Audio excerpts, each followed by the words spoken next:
समाजातील प्रत्येक घटना थेट आपल्यापर्यंत पोहोचवणारे आपलं हक्काचं न्यूज चॅनल क्रांती सूर्य न्यूज। संपादक शशिकांत राजवंत। नागठाणे या नटसम्राट बालगंधर्व यांच्या जन्मगावी त्यांच्या स्मारकाच्या रूपातून एक चांगली वास्तू उभारली जात असून या माध्यमातून बालगंधर्वांच्या सांस्कृतिक ठशाचे व त्यांच्या स्मृतींचे जतन होण्यास मदत होईल असे मत जिल्हाधिकारी अशोक काकडे यांनी व्यक्त केले। ते मंगळवार दिनांक 25 फेब्रुवारी 2025 रोजी नागठाणे येथील नटसम्राट बालगंधर्व स्मारकाच्या कामास भेट देऊन पाहणी केल्यानंतर बोलत होते। यावेळी कडेगावचे उपविभागीय अधिकारी रणजित भोसले, पलूसच्या तहसीलदार दीप्ती रिठे, सरपंच अलका यादव, जिल्हा नियोजन अधिकारी अशोक पाटील, सार्वजनिक बांधकाम विभागाचे कार्यकारी अभियंता क्रांतिकुमार मिरजकर, भिलवडीचे सहाय्यक पोलीस निरीक्षक भगवान पालवे आदी उपस्थित होते।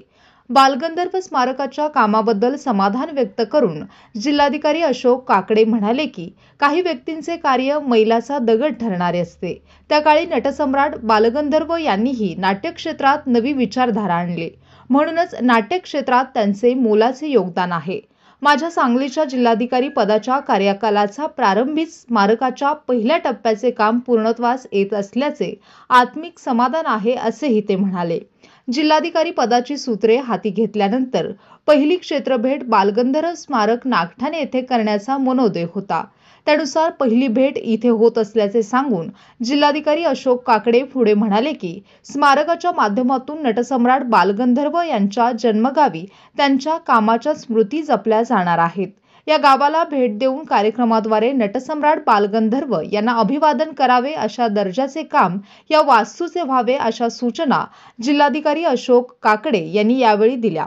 पहिल्या टप्प्यातील उर्वरित निधीसाठी पाठपुरावा करून मंजुरी प्राप्त कामे लवकरात लवकर पूर्ण करावीत।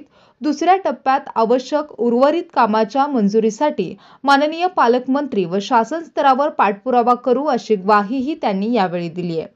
महाराष्ट्र शासनाकडून नटसम्राट बालगंधर्व स्मारकास 3,46,74,505 रुपये निधी मंजूर असून यामध्ये स्मारकाची मुख्य इमारत व पोहोच रस्ते या कामांचा समावेश आहे।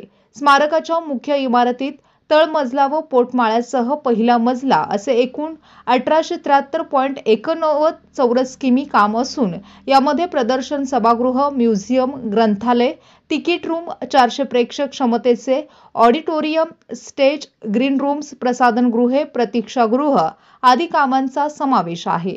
इमारतीचे आरसीसी काम, पूर्ण वीट बांधकाम, गिलावा, पत्रे, फरशी, प्लंबिंग ही कामे पूर्ण असून रंगकाम सुरू आहे।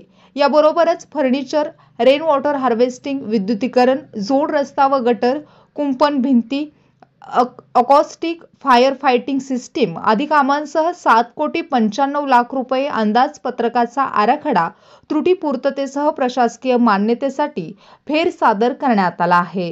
नागठाणे येथे बालगंधर्व यांच्या स्मारकाला मी आज भेट दिली। कामकाज पहिल्या टप्प्यातलं कामकाज जवळजवळ पूर्ण होत आलेलं आहे आणि साधारणतः आज 36 लाखाचा निधी प्राप्त झाला तर त्याला वापरणं योग्य करता येईल। हा 36 लाखाचा निधी लवकरात लवकर या कामासाठी मिळवून देण्याचा मी जिल्हाधिकारी नात्याने प्रयत्न करत आहे। त्याचबरोबर टप्पा क्रमांक 2 मध्ये इथे आपल्याला एक चांगलं सुसज्ज असं ऑडिटोरियम बांधायचं आहे की ज्याच्यामुळे इथे अनेक भागातल्या लोकांना आपले नाटक, वेगवेगळे प्रयोग सादर करता येतील। त्याचबरोबर नामवंत नाट्य मंडळींना सुद्धा आपले प्रयोग बालगंधर्वांच्या स्मृतीप्रित्यर्थ नागठाणे गावामध्ये त्यांना सादर करता येतील। यासाठी एक नवीन आराखडा, अंदाजे 8 कोटीचा आराखडा हा तयार करण्यात आलेला आहे। तोही आम्ही तात्काळ शासनाकडे पाठवून तोही मंजुरीसाठी आम्ही प्रयत्नशील राहू।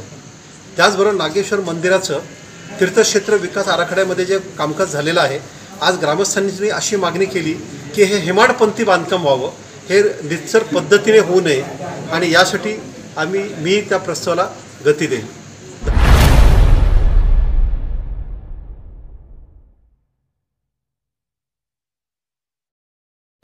क्रांती सूर्य न्यूज। संपादक शशिकांत राजवंत। सबस्क्राइब करा,